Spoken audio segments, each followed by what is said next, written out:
Sekarang kita akan spesifik masuk pada material koleksi. Yang pertama akan saya bahas adalah tentang bagaimana kita merawat koleksi logam.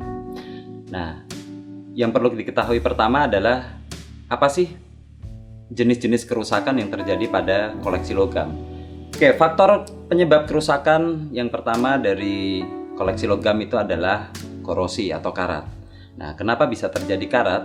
Karena antara lain disebabkan oleh adanya kebocoran air, misalkan atap yang bocor dan akhirnya menetes pada koleksi logam. Yang kedua, akibat kelembapan ruang yang tinggi, baik di ruang penyimpanan maupun di ruang pamer. Yang ketiga adalah akibat polutan dan debu. Nah, polutan dan debu yang menempel pada koleksi logam ini juga dapat berkontribusi memberikan karat pada koleksi. Dan yang keempat, kadangkala koleksi logam ini disimpan juga dengan koleksi logam lain yang berkarat. Nah, karat pada koleksi logam yang satunya itu bisa menular pada koleksi logam yang sehat. Dan yang kelima adalah penyimpanan yang tidak tepat. Nah, penyimpanan seperti di lemari kayu perlu dihindari karena kayu itu sifatnya higroskopis karena dia menyerap dan melepaskan kelembapan. Yang kedua, material kayu itu menghasilkan uap asam yang disebut dengan formaldehid. Kerusakan yang kedua itu akibat lecet. Kenapa koleksi logam itu bisa lecet? Karena antara lain terbentur pada saat membawa atau memindahkan koleksi. Ini biasanya staf museum yang kurang hati-hati. Dan yang kedua, kadangkala staf museum menggunakan alat pembersih yang lebih keras daripada material logam koleksi itu sendiri. Jadi bisa membuat koleksi itu lecet. Dan yang ketiga, penyimpanan yang tidak tepat tanpa menggunakan pelindung. Jadi koleksi logam itu perlu diberi pelindung seperti dikasih pelapis busa supaya tidak bengkok pada saat jatuh maupun tidak tertular oleh karat dari koleksi yang lain. Faktor berikutnya adalah soal kehilangan. Nah, kehilangan ini dapat bisa kehilangan sebagian, yaitu hilang komponen-komponen atributnya. Biasanya ada koleksi logam itu ada komponen-komponen atributnya, terus salah satunya bisa hilang, atau kehilangan secara keseluruhan. Nah, yang pertama hilang sebagian. Kenapa kok bisa hilang sebagian? Karena biasanya staf museum teledor, tidak melakukan pencatatan secara lengkap terhadap koleksi. Yang kedua, tidak ada dokumentasi visual, sehingga jika ada komponen yang hilang, kita tidak tahu komponen apa itu yang hilang.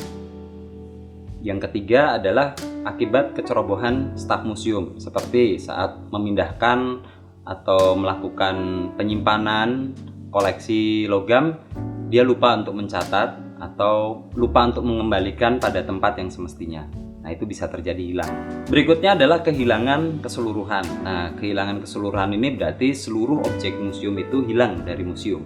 Nah, ini dapat terjadi antara lain karena faktor keamanan museum yang kurang baik. Salah satunya adalah CCTV. Nah, museum tidak punya CCTV itu juga riskan akan kehilangan koleksi. Atau sudah ada CCTV tapi ternyata CCTV-nya rusak, tidak di maintenance dengan baik. Dan yang ketiga adalah penyimpanan koleksi logam, terutama ini yang koleksi logam yang kecil-kecil ya, itu di tempat yang terlalu terbuka, sehingga memudahkan pengunjung ataupun staf museum itu sendiri untuk mengambil koleksi logamnya. Lalu gimana caranya staf museum untuk dapat merawat koleksi logamnya? Nah, ini cara perawatan yang mudah adalah yang pertama, staf museum itu harus melakukan pemeriksaan kondisi koleksi secara rutin atau secara periodik. Dan yang kedua, harus melakukan pembersihan koleksi secara rutin. Ya mungkin bisa 1 bulan sekali atau 2 bulan sekali, 3 bulan sekali, tergantung dari kondisi koleksinya. Dan yang selanjutnya adalah menyimpan koleksi dengan baik, yaitu di tempat yang kering.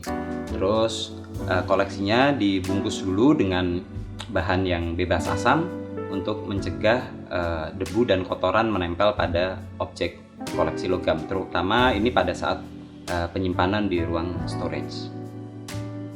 Bagaimana kita membersihkan koleksi logam. Nah, salah satunya yang pertama adalah staf museum itu harus tetap menggunakan sarung tangan karet. Kenapa? Karena untuk menghindari terpaparnya kulit kita dari logam-logam yang berbahaya yang mungkin terkandung pada koleksi logam seperti arsenik dan lain sebagainya, merkuri salah satunya. Yang kedua adalah tetap menggunakan masker. Nah, menggunakan masker ini supaya debu-debu atau kotoran yang kita bersihkan itu tidak terhirup oleh staf museum yang melakukan pembersihan. Yang ketiga, gunakan kuas atau sikat yang berbahan lembut supaya tidak menyebabkan koleksi logam itu lecet. Dan yang keempat adalah menggunakan alat penyedot debu. Nah, ini untuk membantu supaya debu-debu yang kita bersihkan langsung disedot oleh vacuum cleaner, tidak terhirup atau menyebar ke tempat yang lain.